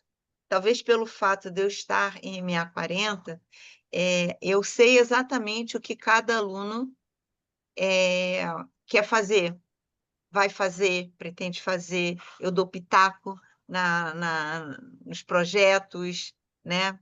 Às vezes eu digo não vai por aí, né? Vai por aqui, às vezes eu digo não vai dar certo. O povo acredita, o povo não acredita, entendeu? Então, algumas vezes o povo não acredita, meio que dá uma quebra a cara um pouquinho, mas depois volta. E eu fiquei muito encantada. Então, o Lucas, ele aceitou a minha proposta, falei, de insubordinação criativa, e eu vi muito potencial nele, né? Eu não sei se é isso que o André quer falar, só que eu já tinha orientando. E eu não posso ser gulosa, porque no ano anterior eu tive 2 orientandos, né? Tive por quê? Porque em etnomatemática, lá no Profimate, a pessoa que tem mais trabalhos na área sou eu, e a gente teve 2 alunos querendo falar de etno. Então, não tinha como eu não pegar esses 2 alunos, né? Então, no ano seguinte, eu falei, ó, vamos segurar aí, porque para dar um equilíbrio para as outras pessoas, mas morrendo de vontade de orientar o Lucas, né? Aí o Lucas Menina, foi. morrendo de vontade de se insubordinar, né? Sim, eu sou muito insubordinada, então é tudo a minha cara. E aí o professor André aceitou orientá-lo, né? E aí é que eu fiquei muito feliz por isso. E agora, obrigada, André, por isso que eu comecei te agradecendo. E obrigada por me deixar compartilhar, trabalhar junto de vocês, né?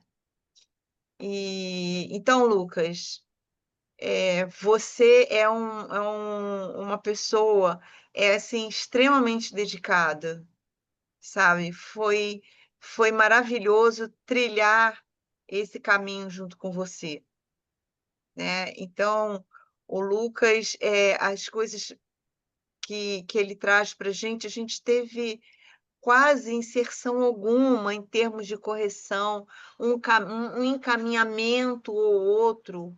Então, eu digo para vocês que se a gente deu o norte, ele vai e faz, entendeu? Então, você pontua algumas coisinhas, ele vai lá e faz. Então, é todo o mérito dele, um texto muito bem escrito, muito fácil de ler, né? Eu acho que a banca deve concordar comigo. E, obviamente, existe a banca exatamente para que aquelas coisas que a gente deixa escapar, né? Porque também vivemos na correria, eu particularmente vivo na correria, e a banca vem pontuar para ajustar, mas eu particularmente, eu vi sugestões e muito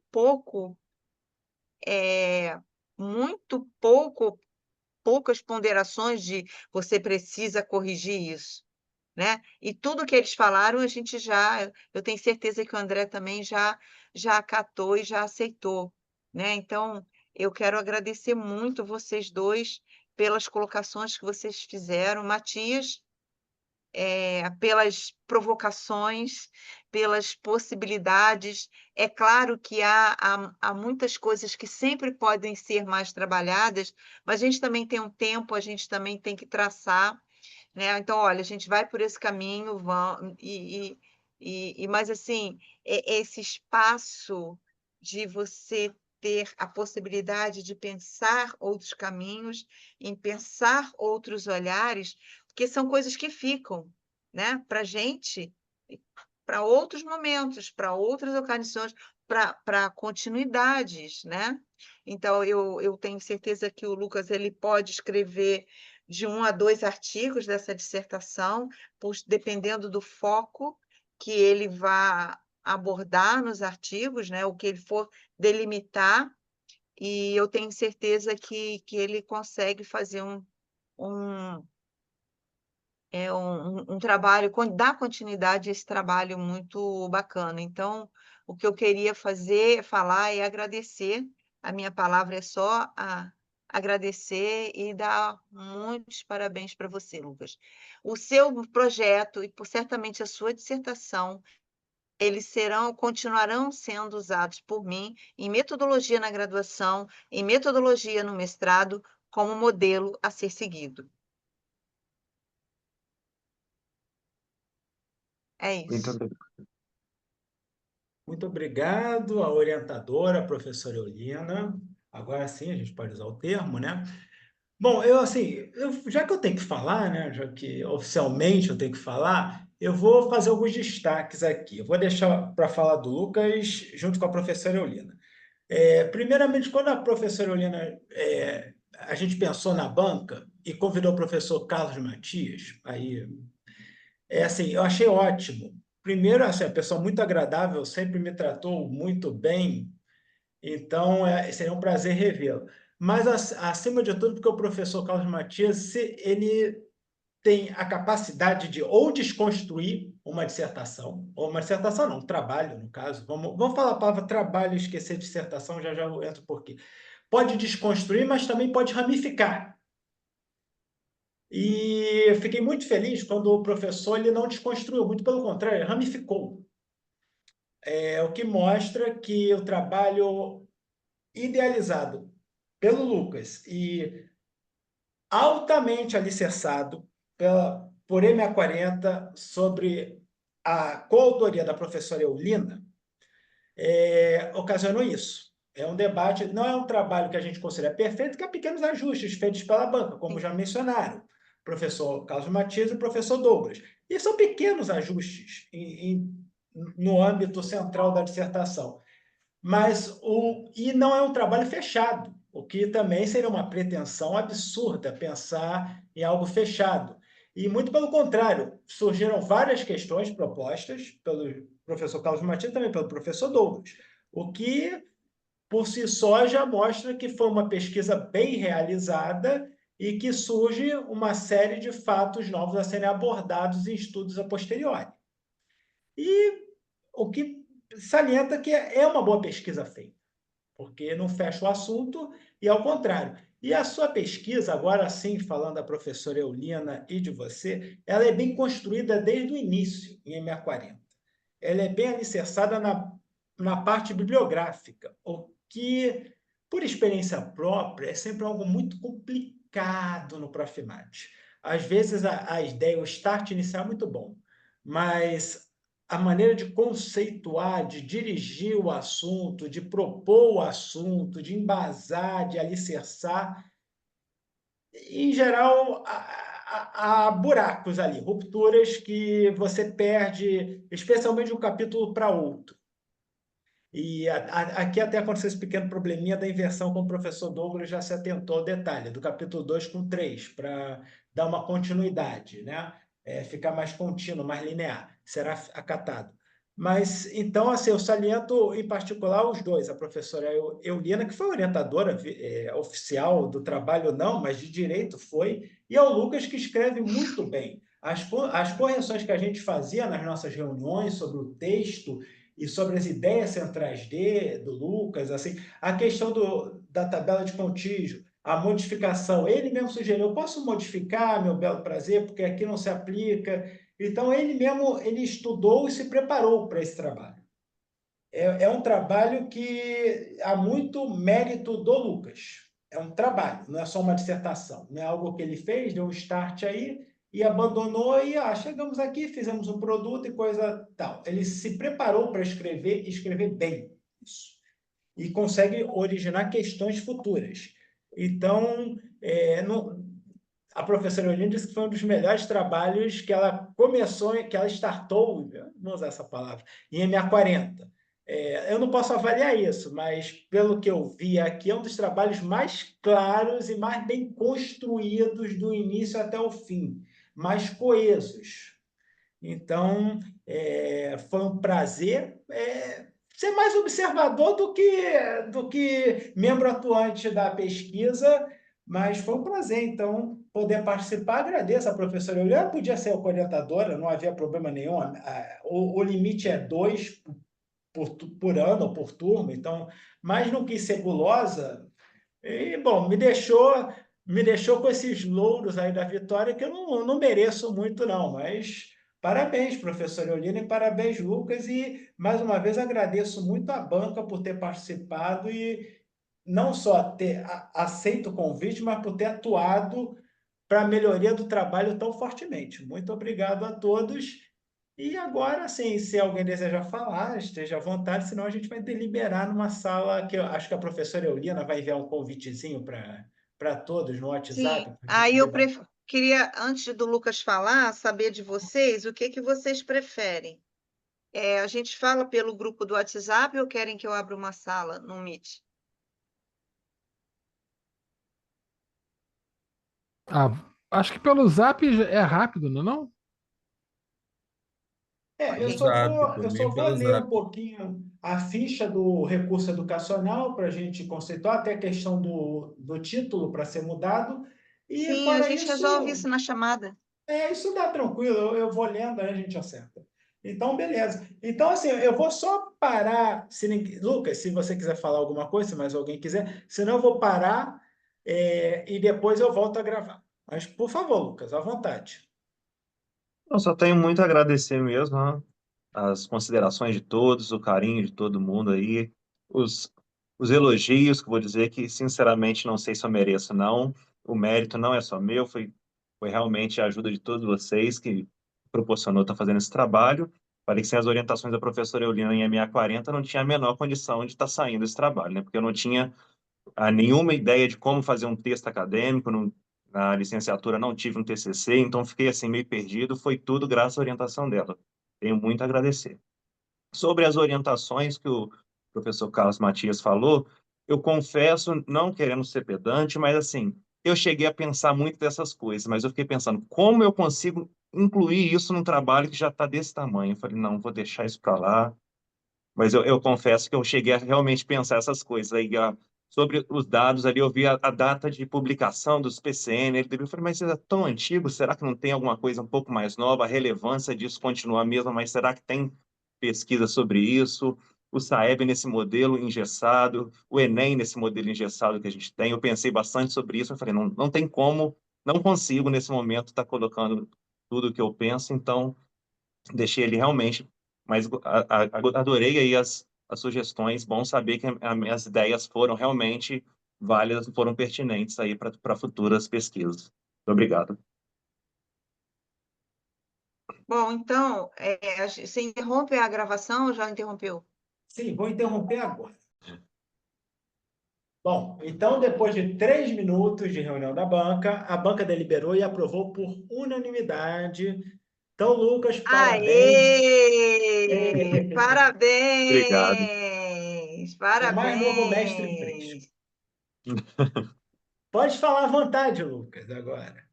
Não, não, o que eu tinha para falar, eu já falei, já agradeci a todos. É só isso mesmo, muito obrigado. Agora a mente vai poder dar uma descansada depois de bastante tempo aí de preocupação, poder relaxar um pouquinho. Aí a gente vai pensar depois que corrigir, a gente vai pensar nos artigos e já vai pensar no planejamento para o doutorado.